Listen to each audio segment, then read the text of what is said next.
Bonjour mes gourmands. Allez, aujourd'hui on va préparer ensemble des avocats aux crevettes et aux concombres.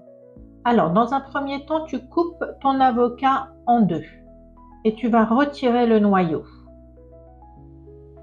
Ensuite, avec une petite cuillère, tu vas venir évider ton avocat, c'est-à-dire que tu vas retirer la chair que tu vas mettre dans un bol.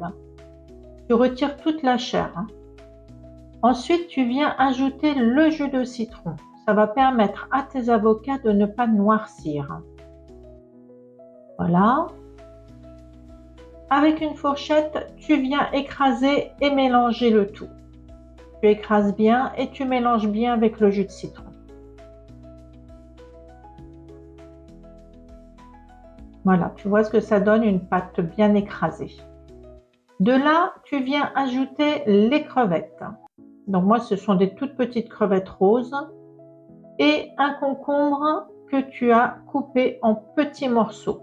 Il faut vraiment que ça soit petit, sinon ça va prendre trop de place dans ton avocat. Ensuite, tu viens assaisonner. Donc moi, j'utilise un mélange spécial salade et tu ajoutes du poivre du moulin si tu le souhaites. Sinon, tu mets ce que tu veux. Ça n'a pas d'importance. Et tu viens mélanger le tout bien correctement.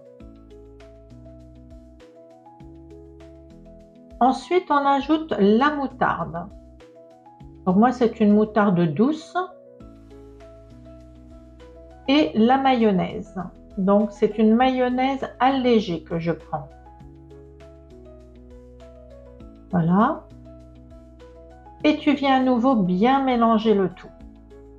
C'est important de bien mélanger pour que tous les ingrédients soient bien mélangés ensemble. Tu récupères tes pots d'avocat et à l'aide d'une cuillère à soupe, tu viens les remplir avec ta préparation. Tout simplement.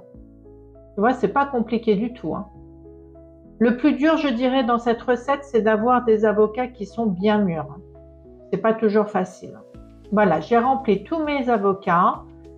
Maintenant, on va passer à la déco. Donc, tout simplement, moi, j'ai récupéré des morceaux de concombre que j'ai coupés en deux, que je vais poser sur le dessus. Tu peux, si tu le veux, si tu le souhaites, mettre des tomates cerises ou des cornichons ou ce que tu veux. Mais fais-toi plaisir et fais comme bon te semble. Voilà.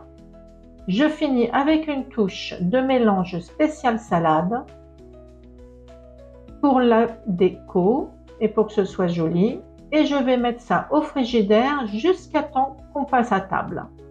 Donc si la recette t'a plu, n'oublie pas de liker et de t'abonner. Bye bye!